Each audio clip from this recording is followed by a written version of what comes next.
आपके चैनल को सक्सेसफुल बनाने के लिए सिर्फ एक थंबनेल लगता है, क्योंकि एक सही थंबनेल आपके वीडियो पे कुछ इस तरह के व्यूज गेन करवा सकता है। और अगर आप थंबनेल बनाने में प्रो बन गए तो आपकी हर दूसरी वीडियो पे कुछ इस तरह के व्यूज आएंगे। बट द क्वेश्चन इज कि आप अभी तक इस तरह के थंबनेल्स क्यों नहीं बना पा रहे, क्योंकि आपको पता ही नहीं है कि प्रोफेशनल डिजाइनर्स किस मेथड का यूज करते हैं अपने थंबनेल बनाने के लिए, उनकी साइकोलॉजी क्या होती है और उनको डिजाइनिंग के कौन कौन सी चीजें पता है जो आपको नहीं पता। इवन वो आइडिया सोचते कैसे थंबनेल का, इसकी भी आपको कोई नॉलेज नहीं है। बट डोंट वरी, इस वीडियो के बाद सब कुछ चेंज होने वाला है। इस वीडियो में मैं आपको थंबनेल डिजाइनिंग के प्रोसेस से लेके काफी सारे मेथड्स एंड ट्रिक्स बताने वाला हूँ जो कि डिजाइनर्स यूज करते हैं, और साथ ही वीडियो के एंड में आपको एक थंबनेल भी बना के दिखाने वाला हूँ, वो भी टोटली जीरो से। तो अब ज्यादा टाइम खर्च किए बिना शुरू करते हैं डिजाइनिंग कॉन्सेप्ट से। लेकिन उससे भी पहले आपको पता होना चाहिए कि यूट्यूब पे किस तरह के थंबनेल्स वर्क करते हैं। जितने भी थंबनेल्स यूट्यूब पे होते हैं उनको 8 यूनिक कैटेगरीज में डिवाइड किया जा सकता है, जो कुछ कोर एलिमेंट्स पे बेस्ड होते हैं। ये एलिमेंट्स का यूज करके क्रिएटर्स अपने थंबनेल को इतना कैची बनाते हैं कि व्यूअर्स क्लिक किए बिना नहीं रह पाते। चलिए एक एक करके मैं आपको ये सारी कैटेगरी समझा देता हूँ। क्या आपने कभी सोचा है सेलर्स खुद को पायरेट से कैसे बचाते हैं, या फिर यूएस का प्रेसिडेंट एक जगह से दूसरी जगह कैसे घूमता है अपनी गाड़ी को कॉन्वो वैन में डाल के, या फिर एयरप्लेन्स को कैसे टेस्ट किया जाता है मुर्गे की कुर्बानी देके। ये सारे थंबनेल्स शॉकिंग है जो कि व्यूअर्स को एक सेकंड के लिए सोचने पे मजबूर कर देते हैं और इतना क्यूरियस कर देते हैं कि वो अल्टीमेटली थंबनेल पे क्लिक कर देते हैं। मिस्टर बीस्ट के मैक्सिमम थंबनेल्स ऐसे ही होते हैं। जितना बड़ा उतना अच्छा, नंबर्स की बात कर रहा हूँ। एक $20 मिलियन की यॉट में क्या होगा ये जानने का मन सबका होता है। सेम वे में हर मिनट में $2 कैसे कमाए ये जानने का मौका भी कोई नहीं छोड़ना चाहेगा। इवन ईमान गाजी के मैक्सिमम थंबनेल्स इसी कॉन्सेप्ट को फॉलो करते हैं, इसलिए उसकी वीडियोस इतना चलती है। लोगों को इतना ज्यादा एडिटेड और आर्टिफिशियल चीजें देखने की आदत हो गई है कि जब इस तरह के सिंपल थंबनेल देखते हैं तो उनका दिमाग इस चीज को प्रोसेस ही नहीं कर पाता। एज अ रिजल्ट क्रिएटर्स को कुछ इस तरह के व्यूज मिल जाते हैं। यानी कि आज के टाइम में आप कह सकते हैं सिंप्लिसिटी गेट्स अटेंशन। क्वेश्चन पूछो और आंसर बताए बिना भाग जाओ। रियल लाइफ में ऐसा करोगे तो लोग आपके पीछे पड़ जाएंगे जवाब जानने के लिए, और यूट्यूब पे अगर ऐसा करोगे तो थंबनेल्स पे क्लिक आएंगे, वो भी दबा के। ठीक इस तरह ह्यूमंस आर सॉल्यूशन ओरिएंटेड। इस चीज का फायदा उठाओ। नए चैनल और व्यूज चाहिए, थंबनेल में कोई बड़ा क्रिएटर दिखा दो, काम बन जाएगा। ठीक इसी थंबनेल स्ट्रेटेजी का यूज करके मैंने अपने चैनल को स्टार्ट किया था, और मिस्टर बीस्ट के नाम से तो जितने भी चैनल चल रहे हैं सब यही कर रहे हैं। और ये चीज एक्चुअल में कितनी इफेक्टिव है ये खुद ही गेस कर लो। दोनों में से कौन से थंबनेल पे क्लिक करोगे? मेन कैरेक्टर को किसी बड़े ऑब्जेक्ट के अंदर रख दो या फिर पास में रख दो और व्यूज मिलियंस में गारंटेड है, क्योंकि ऐसी चीजें हमें नॉर्मल अपनी लाइफ में देखने को नहीं मिलती है। और अगर आपकी फीड में एकदम से कुछ ऐसा आ जाए तो बिना सोचे आप क्लिक जरूर करोगे। ये one of the most common use thumbnail design है। बेसिकली थंबनेल के टॉप पे एक टेक्स्ट लिख दो जो कि आपके टाइटल से लिंक्ड हो। मेरी मैक्सिमम वीडियोस जिन्होंने अच्छा परफॉर्म किया है उनमें यही डिजाइन यूज किया गया है। ये चीज आज से 5 साल पहले भी वर्क कर रही थी और आगे भी वर्क करती रहेगी। कुछ भी कंपेयर कर दो, cheap versus expensive, Android versus iOS, January versus April and so on, और आपको व्यूज आते रहेंगे। अब अगर आपको लग रहा है कि आपको थंबनेल्स की कैटेगरीज पता चल गई है तो आप भी किसी एक कैटेगरी को फॉलो करके खुद के थंबनेल्स पे क्लिक ले आओगे तो आप गलत हो, क्योंकि बड़े क्रिएटर्स ऐसा नहीं करते हैं। उनको सारी थंबनेल्स कैटेगरी पता होती है और वो लोग इसे मर्ज करके अपने थंबनेल्स बनाते हैं, जिसकी वजह से उनके व्यूज सीधा 10x हो जाते हैं। मिस्टर बीस्ट तो इवन अपनी हर वीडियो के 10 थंबनेल्स बनवाते हैं और $10,000 से भी ज्यादा सिर्फ थंबनेल्स पे ही खर्च कर देते हैं, क्योंकि वो हर एक स्टाइल को बनवा के देखते हैं। लेकिन आपको इतनी मेहनत करने की जरूरत नहीं है। अगर आपको डिजाइनिंग पर्सपेक्टिव समझ आ गया तो आपको बनाने से पहले ही पता होगा कि किस तरह का थंबनेल वर्क करने वाला है, और फिर अब बस आपको उसे क्रिएट करना होगा। नाउ डिजाइनिंग के अंदर मैं आपको बेसिक चीजें नहीं बताने वाला कि कॉन्ट्रास्टिंग कलर यूज करो, थंबनेल को सिंपल रखो, वर्ड्स कम इस्तेमाल करो। ये सब ऑलरेडी आपको हर कोई दूसरा यूट्यूबर बता ही रहा होगा और बोल बोल के आपका सर भी खा चुका होगा। तो क्वेश्चन आता है कि डिजाइनिंग में हम लोग सीखने क्या वाले हैं। कंपोजिशन का मतलब होता है कि आपके थंबनेल का ओवरऑल सेटअप कैसा होगा, यानी कि कौन सा एलिमेंट कहां जाएगा और कैसे लगेगा। वहीं लेआउट का मतलब होता है उन एलिमेंट्स को बैलेंस करना और स्पेसिफिक एलिमेंट्स की अरेंजमेंट करना ताकि कंपोजिशन ना बिगड़े। नाउ इसके अंदर 3-4 चीजें आती है जो कि मैं आपको सिखा देता हूँ। अगर आपको नहीं पता रूल ऑफ थर्ड क्या है तो मैं आपको बता दूं कि ये कॉन्सेप्ट फोटोग्राफी में सबसे ज्यादा यूज किया जाता है। इस रूल के अकॉर्डिंग आपको अपने कैनवस को 3x3 के सेगमेंट में बांट देना है कुछ इस तरह से, और जो भी आपका मेन एलिमेंट है या फिर पर्सन है या फिर फेस है उसे लाइन ऑफ इंटरसेक्शन पे रखना होता है, ताकि फोटो के अंदर एक डेप्थनेस आए और एक फील आए। आप किसी भी बड़े यूट्यूबर को देख लीजिए, वो इसी रूल को अपने थंबनेल पे फॉलो कर रहा होगा। तो मेक श्योर आप भी इस चीज का ध्यान रखें, वरना आप भी कुछ इस तरह की गलतियां कर दोगे।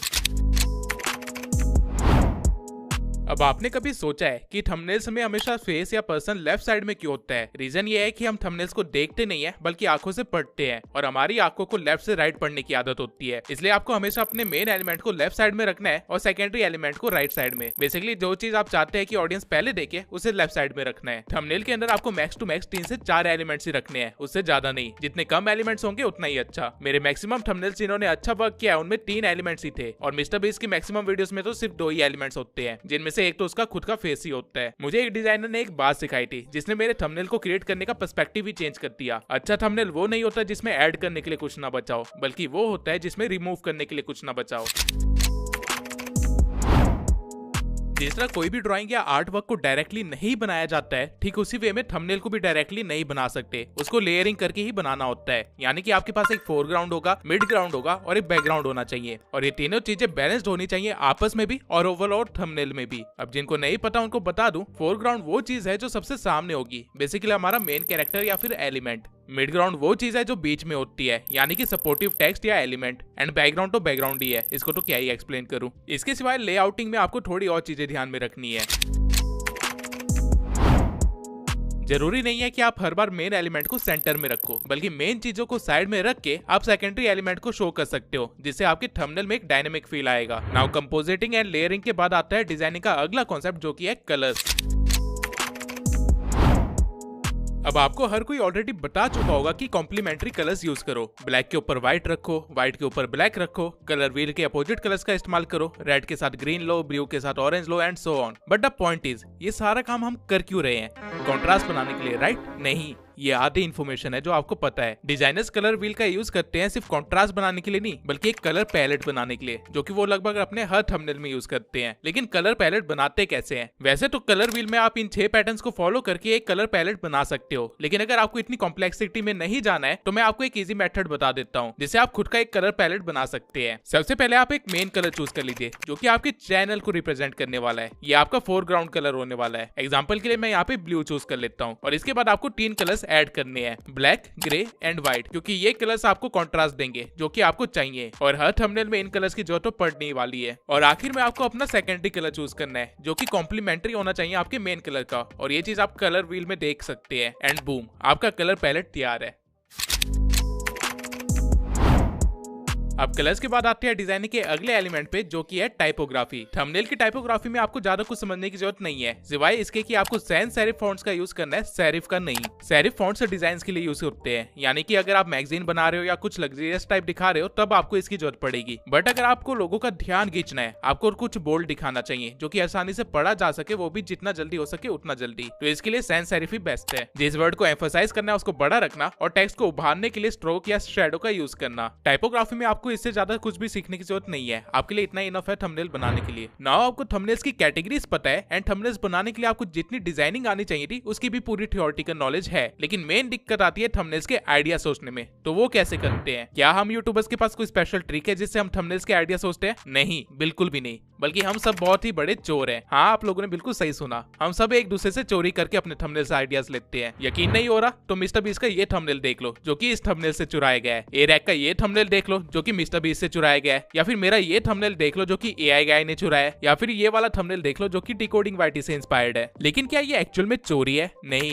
इसे इन्फ्लुएंस होना कहते हैं या फिर इंस्पायर होना बोलते हैं। आर्ट की दुनिया में कोई भी चीज ओरिजिनल नहीं हो सकती, हर चीज किसी ना किसी चीज से चुराई गई है या फिर मॉडिफाई की जाती है। इस बात को अच्छे से समझने के लिए मैं आपको steel like an artist book refer करूंगा। बट द पॉइंट इज, अगर हम दूसरे के थंबनेल से आइडिया ले भी रहे हैं तो उसे अपने आइडिया में कैसे बनाए या फिर उसमें चीजें ऐड या रिमूव कैसे करें ताकि लोगों को ये ना लगे कि पूरा का पूरा कॉपी पेस्ट ही कर दिया है। आंसर सिंपल है, वही काम करो जो स्कूल में किया करते थे असाइनमेंट को पूरा करने के लिए और टीचर से बचने के लिए। क्या स्कूल में आप सिर्फ एक ही बंदे से अपने टेस्ट या समर वेकेशन का काम कॉपी करते थे? अगर हाँ तो आप गधे हो, क्योंकि कॉपी हमेशा 2-3 लोगों से करना चाहिए ताकि आसानी से पकड़े ना जाओ। सेम वे में अगर थंबनेल का आइडिया चाहिए तो सिर्फ एक ही निश में ही क्यों घुस रहे हो? बाकी निशेस भी तो यूट्यूब पे चल ही रही है, वो भी तो थंबनेल लगा ही रहे हैं, उनको कॉपी करो। पॉइंट ये है कि जिस तरह आपको पता है कि जो थंबनेल वर्क कर रहा है उसी को कॉपी करो, उसी तरह आपके कॉम्पिटिटर्स को भी ये चीज पता है। एज अ रिजल्ट आप सब लोग लगभग सेम थंबनेल बना बैठोगे, जिसकी वजह से ऑडियंस हो सकता है आपकी वीडियो ना देखे। लेकिन अगर आप अपनी निश से बाहर के आइडिया उठाते हो तो वो चीज हर एक के लिए अलग होने वाली है। इवन अगर आपके कॉम्पिटिटर को ये बात पता होगी तो भी अभी ना के बराबर चांसेस है कि आप दोनों सेम नीश में सेम थंबनेल से इंस्पायर हो जाओगे। ऐसा नहीं होगा, एज अ रिजल्ट वैरायटी बनी रहेगी। तो दूसरी नीश से आइडिया कैसे लेते हैं और थंबनेल बनाते कैसे है और मेरा थंबनेल बनाने का क्या प्रोसीजर होता है, अब मैं आपको ये सारी चीजें दिखाने वाला हूँ, वो भी प्रैक्टिकली। और ये सब मैं आपको फोटोशॉप में करके दिखाने वाला हूँ। अब जितने लोग फोटोशॉप का नाम सुन के वीडियो बंद करने वाले, अभी के अभी रुक जाओ। अगर आपका सपना एक बड़ा यूट्यूबर बनना है तो आपको काम भी बड़े यूट्यूबर की तरह करना पड़ेगा। और मैं किसी बड़े यूट्यूबर को नहीं जानता जो कि बैठ के कैनवा या पेक्सेल्स में अपना थंबनेल बनाता है। आपको प्रोफेशनली वर्क करना पड़ेगा। और अगर आपने फोटोशॉप कभी यूज भी नहीं किया है तो भी डरिए मत, मैं आपको पहले एक पूरा ट्यूटोरियल देने वाला हूँ फोटोशॉप का, जो कि पूरा बिगिनर लेवल है। तो जिस बंदे ने कभी फोटोशॉप को छुआ भी नहीं होगा वो भी उस पर इजिली थंबनेल बना लेगा। पॉइंट ये है कि आप सॉफ्टवेयर से अगर पहले ही घबरा जाओगे तो कभी भी उसे यूज नहीं कर पाओगे। तो अब बिना डरे आगे बढ़ते हैं। तो सबसे पहले आपको अपना फोटोशॉप ओपन करना है, जिसके बाद ओपन होती है आपके सामने कुछ इस तरह का इंटरफेस आ जाएगा, जहाँ नीचे के साइड आपको आपके प्रीवियस प्रोजेक्ट्स दिख जाएंगे। अगर आपने नया ही फोटोशॉप डाउनलोड किया है तो आपका ये एरिया ब्लैंक दिखाई देगा। लेफ्ट साइड में आपको कुछ और फीचर्स दिख जाएंगे जो कि अगर आपने एडोबी का सब्सक्रिप्शन ले रखा होगा तो आपके काम आएगा, लेकिन हमें इन सब से कोई लेना देना नहीं है। हमें बस यहाँ पे न्यू प्रोजेक्ट पे क्लिक कर देना है, जिसके बाद आपके सामने कुछ इस तरह का पॉपअप आ जाएगा। नाउ यहाँ पे आपका कैनवस का साइज क्या होना चाहिए वो डिसाइड करना है। यहाँ पे आपको ऑलरेडी काफी सारे प्रीसेट्स भी मिल जाएंगे, लेकिन अगर आपको यहाँ पे कुछ भी नहीं दिखाई दे रहा है तो भी डरने की जरूरत नहीं है। राइट हैंड साइड में आपको काफी सारे डिटेल्स दी गई है जो कि आपको फिल करनी है। जो डिटेल्स मैंने यहाँ पे फिल कर रखी है वही डिटेल्स आप अपने फोटोशॉप में भी फिल कर सकते हो। वेट होनी चाहिए 1920, हाइट होनी चाहिए 1080, रेजोल्यूशन 72 होनी चाहिए, बिट 16 रखना है और पिक्सल का एस्पेक्ट रेशियो स्क्वायर रखना है। इसके सिवाय जितने भी सेटिंग्स आपको यहाँ दिख रही है उसको कॉपी कर लेना अपने फोटोशॉप में। नाउ इसके बाद आप जैसे क्रिएट पे क्लिक करेंगे आपके सामने एक कैनवस आ जाएगा और आपका फोटोशॉप का वर्क स्पेस खुल जाएगा। अब इसे देख के डरिए मत, मैं आपको वर्क स्पेस को एक्सप्लेन कर देता हूँ। बहुत ही सिंपल है। सबसे टॉप पे आपको वही पुरानी सेटिंग्स मिल जाएगी, फाइल्स, एडिट्स, विंडोज, एसेक्ट्रा, जो कि आपको एक्सेल और वर्ड जैसे प्रोग्राम्स में भी मिलती है। उसके बाद लेफ्ट हैंड साइड में आपको आपका टूल बार दिया गया है, जिसका यूज करके हम कुछ भी बना सकते हैं, ठीक माइक्रोसॉफ्ट पेंट की तरह। और राइट हैंड साइड में आपको नीचे की तरफ लेयर्स दिए गए हैं। फोटोशॉप में सारा काम लेयर्स के थ्रू होता है एंड लेयर्स की वजह से हमारे पास यहाँ पे क्रिएटिव फ्रीडम ज्यादा होती है। टॉप राइट साइड में आपको प्रॉपर्टीज दी गई है जिसको आप शायद ही यूज करो। बस यही है फोटोशॉप। इन चार चीजों को समझ गए तो फोटोशॉप गेम की तरह बन जाएगा। अब मैं आपको कुछ कमांड्स भी बता देता हूँ जिसकी जरूरत आपको हर सेकंड पड़ेगी।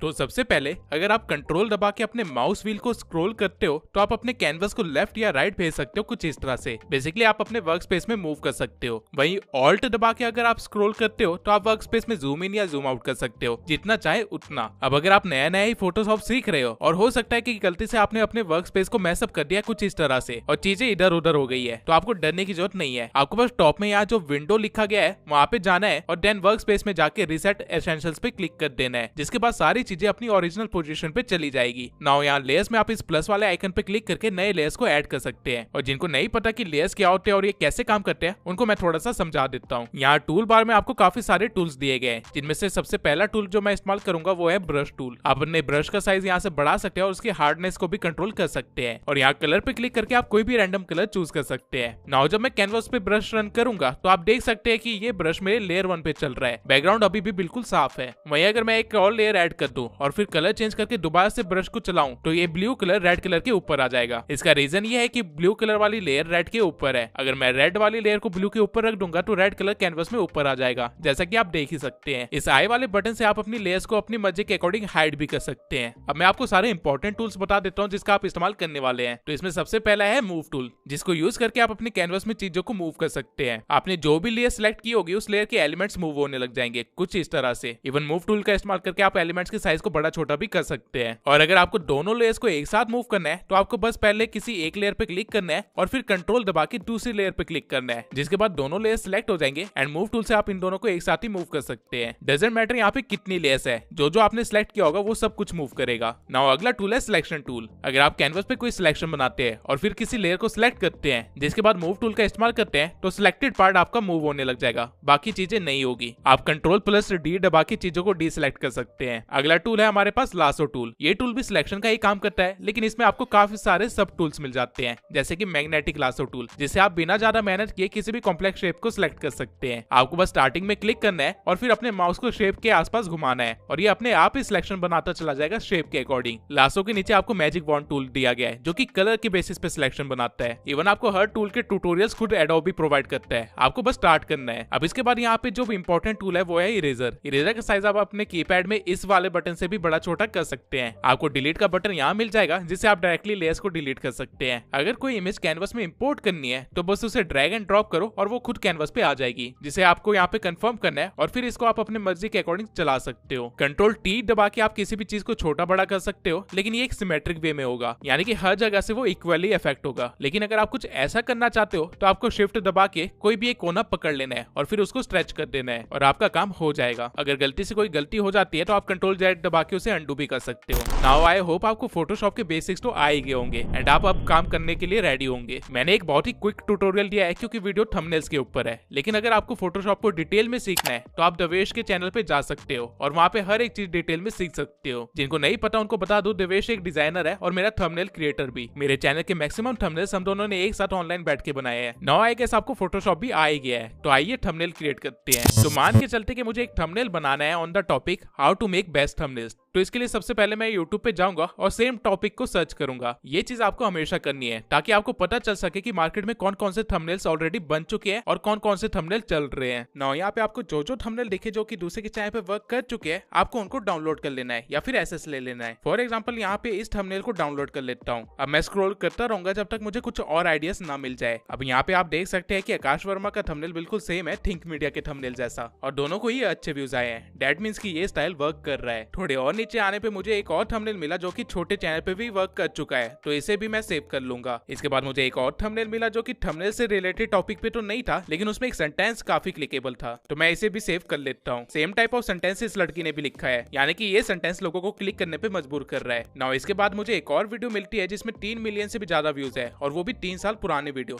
यानी कि ये थंबनेल पहले वर्क कर चुका है और ये दोबारा वर्क करने का पोटेंशियल रखता है। अब मुझे काफी सारे सिमिलर थंबनेल्स दिख रहे थे, तो मैं सर्च बार में जाके टाइटल को थोड़ा चेंज कर दूंगा और दोबारा से स्क्रॉल करना स्टार्ट कर दूंगा। नीचे आते टाइम मुझे एक थंबनेल मिला जिसका कॉन्सेप्ट तो अच्छा था और इससे मैं और भी ज्यादा बेहतर बना सकता हूँ। नाउ मैंने अपने नीश से रिलेटेड तो काफी थंबनेल्स उठा लिए, लेकिन ये इनफ नहीं है, इसलिए अब मैं दूसरी नीश के थंबनेल्स भी देखूंगा। मैं पर्सनली जिस नीश को देखता हूँ वो है सेल्फ इंप्रूवमेंट नीश, क्योंकि इनकी ऑडियंस लगभग 13 साल से 18 साल की होती है। नाउ यहाँ पे स्क्रॉल करते हुए मुझे हमजा का एक थंबनेल मिलता है जिससे मैं अपने थंबनेल के लिए अडेप्ट करवा सकता हूँ, तो इसे भी मैं यहाँ से डाउनलोड कर लूंगा और फिर कुछ रैंडम क्रिएटर्स के थंबनेल देखूंगा। फॉर एग्जाम्पल ईमान गाजी, इसके चैनल पे दूसरा ही थंबनेल मुझे काफी अच्छा लगा और मैं इमेजिन कर सकता हूँ कि ये आइडिया मेरे थंबनेल के लिए कैसे यूजफुल है, तो मैं इसे भी डाउनलोड कर लूंगा। नाउ मैंने काफी सारे थंबनेल्स डाउनलोड कर लिए हैं आइडिया के लिए। अब मैं करूंगा क्या कि मैं फोटोशॉप पे जाऊंगा और एक नया फाइल क्रिएट करूंगा, जिसके बाद मैंने जो भी थंबनेल्स डाउनलोड किए हैं उनको मैं यहाँ पे इंपोर्ट कर लूंगा और एक सिमेट्रिक वे में लगा दूंगा। अब यहाँ पे थोड़ी सी व्हाइट स्पेस बच गई है, तो मैं क्रॉप टूल का इस्तेमाल करके अपने कैनवस को ही क्रॉप कर लूंगा। नाउ ये है मेरा आइडिया बोर्ड, यानी कि मैंने बेस्ट थंबनेल्स इकट्ठा कर लिए हैं टॉपिक से रिलेटेड, और इन्हीं थंबनेल्स में से मैं कुछ कुछ एलिमेंट्स उठा के अपना थंबनेल बनाने वाला हूँ, जो कि इनसे अलग भी होगा लेकिन इनसे इंस्पायर्ड भी होगा। नाउ यहाँ पे सारी बात क्रिएटिव माइंडसेट की आ जाती है। मैंने इन थंबनेल्स को डाउनलोड किया है क्योंकि मैं इमेजिन कर सकता हूँ कि हर एक थंबनेल को मैं कैसे मॉडिफाई करके अपने लिए नया थंबनेल बना सकता हूँ, लेकिन वो चीज हो सकता है आपको नहीं दिख रही होगी, इसलिए मैं यहाँ पे एग्जांपल के लिए आपको थोड़ा सा ट्राई करता हूँ समझाने का कि मेरे दिमाग में क्या चल रहा है। मैं एक यूट्यूब का लोगो यहाँ पे ले आता हूँ और आपको अपनी इमेजिनेशन दिखाने की कोशिश करता हूँ। अगर मैं यहाँ ईमान गाजी की जगह अपने यूट्यूब का लोगो लगा दूं और इसके पीछे अपना एक वायरल थंबनेल लगा दूं बड़ा करके, तो भी एक अच्छा खासा थंबनेल बन जाएगा। या फिर यहाँ पे अगर मैं आइजैक की शक्ल की जगह अपना यूट्यूब वाला बंदा खड़ा कर दूं और कॉन्सेप्ट को सेम रखूं अलग कलर पैलेट के साथ, तो वो भी काफी अच्छा थंबनेल दे देगा, लेकिन वो चीज कहीं ना कहीं कॉपीड तो लगेगी। जो मेरा ये यूट्यूब वाले बंदे का आइडिया है वो इस वाले थंबनेल में काफी अच्छे से वर्क करेगा। ठीक इसी वे में मेरे दिमाग में हर थंबनेल के लिए काफी सारे आइडिया आ चुके हैं और अब मैं फाइनली अपना थंबनेल बनाना स्टार्ट करूंगा। तो मैं फाइल पे जाके न्यू पे क्लिक करूंगा और दोबारा से एक फाइल बना लूंगा जो कि मेरे थंबनेल के लिए होने वाली है। अब पर्सनली मुझे ये टाइटल और कॉन्सेप्ट ज्यादा अच्छा लगा, तो मैं इसे ही रिक्रिएट करने की कोशिश करूंगा, लेकिन मैं अपने थंबनेल में इतना ज्यादा एम्प्टी स्पेस नहीं छोड़ने वाला। तो मैं करूंगा क्या कि सबसे पहले मैं बैकग्राउंड तैयार करूंगा। तो मैं अपने यहाँ टूल बार में जाके सबसे पहले शेप टूल में जाऊंगा जहाँ पे मैं रेक्टेंगल को चूज करूंगा और फिर यहाँ ऊपर फिल में जाके डिसाइड करूंगा कि रेक्टेंगल के अंदर कौन सा कलर होना चाहिए। मैं अपने थंबनेल्स में मेनली ब्लू कलर यूज करता हूँ, तो मैं यहाँ पे भी ब्लू ही देख रहा हूँ, लेकिन एक नॉर्मल कलर लेने की जगह यहाँ पे ग्रेडियंट ज्यादा अच्छा लगेगा, जो कि आप यहाँ से देख सकते हैं। यहाँ पे आपको डिफरेंट डिफरेंट कलर के काफी सारे ग्रेडियंट पैटर्न्स मिल जाएंगे। तो मैं ब्लू में जाके एक डार्क ब्लू टाइप ग्रेडियंट ले लूंगा और फिर एक रेक्टेंगल बनाऊंगा जो कि थंबनेल जैसा दिखाई देगा। आप देख सकते हैं कि रेक्टेंगल बनते ही इसके अंदर कलर अपने आप फिल हो गया। अब अगर आप ध्यान दे तो मेरे रेक्टेंगल के कॉर्नर्स कर्व्ड है, स्ट्रेट नहीं है। तो ये काम आप रेक्टेंगल को चूज करके यहाँ से पिंच करके कर सकते हैं। जितना ज्यादा पिंच करोगे उतना ज्यादा कर्वी होगा। ये चीज को आप यहाँ से भी कंट्रोल कर सकते हैं। वैसे नाउ मैं इन कॉलम्स को जो कि इस लड़की ने यूज किया है इससे अपना पूरा बैकग्राउंड बनाने वाला हूँ और फिर एक यूनिक थंबनेल बाहर निकालूंगा। तो अभी के लिए इस रेक्टेंगल से मैं लेफ्ट साइड की रो बनाता हूँ। तो इस रेक्टेंगल को मैं Ctrl+C और फिर Ctrl+V भी दबा के कॉपी पेस्ट कर लूंगा और अलाइन कर लूंगा। नाउ मैंने दोनों लेयर्स को सिलेक्ट करके कॉपी पेस्ट करूंगा ताकि काम आसान हो जाए और ऐसा करते रहूंगा जब तक नीचे तक ना पहुंच जाऊं। नाउ आप यहाँ पे आप देख सकते हैं कि मैंने पूरी एक रो बना ली है रेक्टेंगल से, लेकिन ये थोड़ा सा ज्यादा लग रहा है और मेरे थंबनेल को मैसी कर सकता है। तो मैं नीचे के 2 रेक्टेंगल्स को डिलीट करके बचे हुए रेक्टेंगल्स का साइज बढ़ा दूंगा कुछ इस तरह से, और फिर इस पूरी रो को कॉपी पेस्ट करके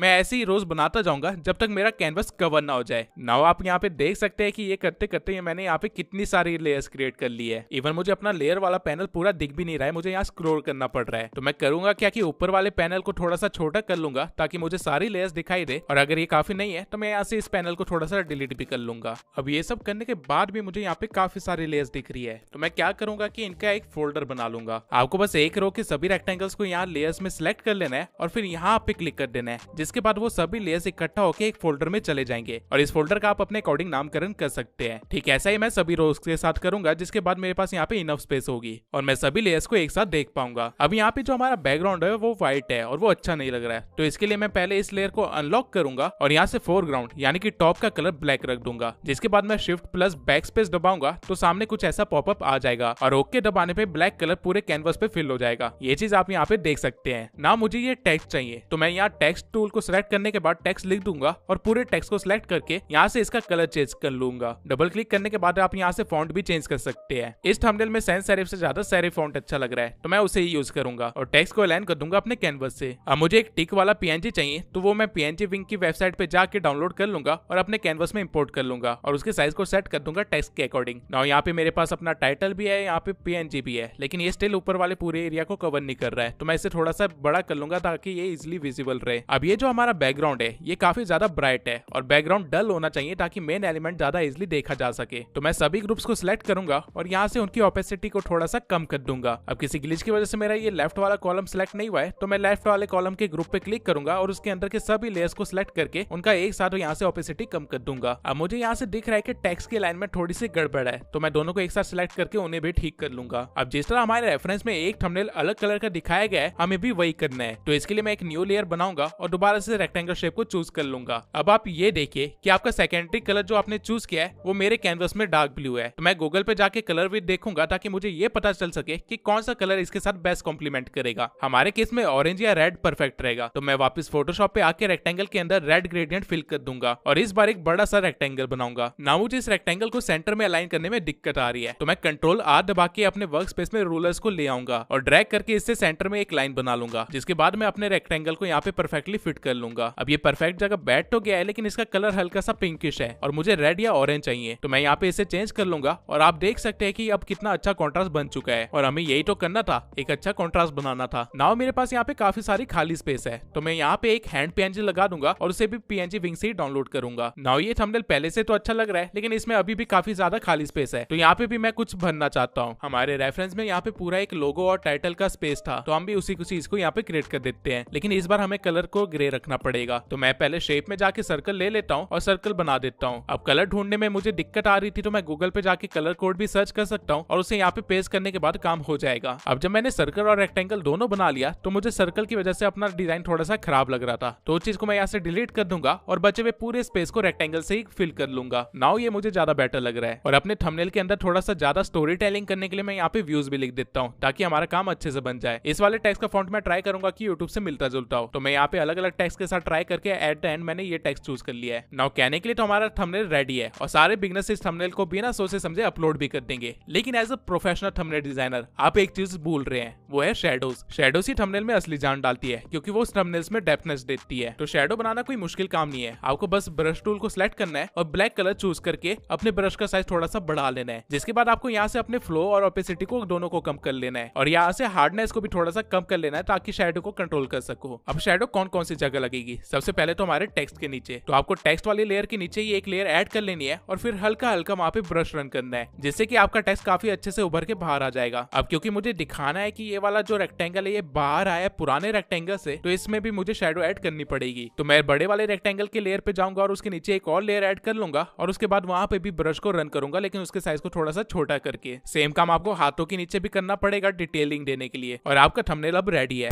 लेकिन एक्सपोज सेटिंग में हो सकता है कि आप जब ये थंबनेल अपलोड करो तो आपके थंबनेल के पिक्सल फट जाए, और मुझसे हमेशा पूछा जाता है कि मैं ऐसा क्या करता हूँ जो मेरे थंबनेल्स इतने क्रिस्पी होते हैं, इतने ज्यादा अच्छे टेक्सचर के साथ होते हैं। तो आज आज मैं आपको वो सीक्रेट भी बता देता हूँ। आपको 4 बटन एक साथ दबाने हैं, कंट्रोल, शिफ्ट, ऑल्ट और ई। जिसके बाद आपके पास एक न्यू लेयर होगी जिसमें आपके पूरा डिजाइन होगा। इसको सिलेक्ट करने के बाद आपको फिल्टर में जाना है और कैमरा रॉ फिल्टर चूज करना है। जिसके बाद आपके पास आपके थंबनेल के कॉन्ट्रास्ट, सैचुरेशन, टेक्सचर जैसी चीजों को कंट्रोल करने का ऑप्शन मिल जाएगा। आपको यहाँ पे मेक श्योर करना है कि आप टेक्सचर को थोड़ा सा बढ़ा दो और अपने थंबनेल में थोड़ा से ग्रेन दे दो, बहुत ही थोड़े से। और बाकी चीजें जो जो आपको आपके थंबनेल के अकॉर्डिंग अच्छी लग रही है उसको उस तरह से आप ड्रैग कर सकते हो। नाउ ओके पे क्लिक करने के बाद मेरा पूरा थंबनेल तैयार है और इसे अब मुझे बस एक्सपोर्ट करना है। तो एक्सपोर्ट करने के लिए आपको फाइल में जाना है और एक्सपोर्ट पे क्लिक करना है। जिसके बाद आपको एक्सपोर्ट एज पे क्लिक करना है और जेपीजी फॉर्मेट चूज करके क्वालिटी को फुल कर देना है। और ध्यान रखना है कि यहाँ पे थंबनेल का साइज 2 MB से कम ही हो एंड आपका काम हो गया है। आप इवन thumbnailpreview.com पे जाके चेक भी कर सकते हो कि आपका थंबनेल अलग अलग डिवाइसेस पे कैसा दिखेगा। तो ये होता है प्रोसीजर एक थंबनेल बनाने का। लेकिन क्या पहली बार में इतना अच्छा थंबनेल बन जाता है? नहीं, डिजाइन बनाते बनाते समझ आता है कि आप क्या बना रहे हो। फॉर एग्जाम्पल जो थंबनेल मैंने आपको अभी बना के दिखाया, सेम थंबनेल को बनाने के लिए हमने इन डिजाइन से होते हुए गए थे। नाउ आई नो आप में से काफी सारे लोग सोच रहे होंगे कि थंबनेल बनाना मुश्किल है, लेकिन ऐसा नहीं है। आपको अगर एडवांस लेवल की एडिटिंग नहीं आती है तो आप थंबनेल टेम्पलेट्स भी बाय कर सकते हो, जो आपको पहले से काफी सारे यूनिक डिजाइन देता है और उसे आप अपने अकॉर्डिंग चेंज या मोल्ड भी कर सकते हो। निवेश ने एक ऐसा ही टेम्पलेट का बंडल बना रखा है जिसमें काफी सारी निशेस के थंबनेल डिजाइन है और साथ ही मेरे भी काफी सारे थंबनेल्स के टेम्पलेट है। तो आप उसकी वेबसाइट पे जाके वो बाय कर सकते हैं, लिंक मैंने डिस्क्रिप्शन में दे दिया है। लेकिन अगर आप मेहनत करने के लिए तैयार है तो आप देवेश के चैनल पे जरूर विजिट करना, क्योंकि उसने मेरे काफी सारे थंबनेल्स को ब्रेक डाउन किया है और वो भी काफी ज्यादा डिटेल में। इवन उसने फोटोशॉप की पूरी एक प्लेलिस्ट भी बना रखी है, तो आप बिगिनर लेवल से लेकर एडवांस लेवल तक का पूरा फोटोशॉप सीख सकते हो उससे। और इवन आप डिजाइनिंग की भी काफी सारी चीजें सीख सकते हो, क्योंकि वो एक प्रोफेशनल डिजाइनर है। नाउ मैं अज्यूम कर रहा हूँ कि आप थंबनेल बनाना सीख गए हैं, लेकिन अगर आपकी वीडियोस देखने के बाद लोग आपको सब्सक्राइब ही ना करें तो इसका सॉल्यूशन मैं इस वीडियो में दे चुका हूँ, तो make sure you watch it.